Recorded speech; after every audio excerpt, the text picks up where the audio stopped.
How to recover permanently deleted Snapchat account after 30 days.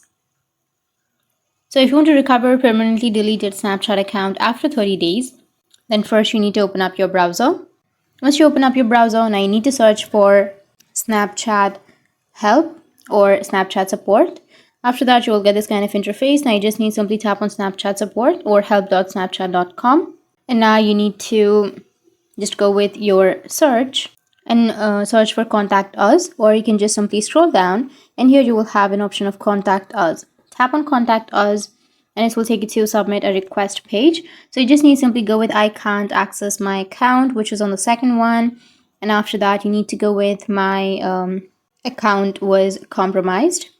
Scroll down, tap on click here to contact our support team, and it will take you to this kind of interface. Now you need to enter the username, the email address, the mobile number which is associated with your Snapchat account, and after that under the description you need to write that I want to recover my deleted Snapchat account. It has been 30 days and unfortunately I have not logged back in and I think it has been deleted, so please help me recover my deleted Snapchat account.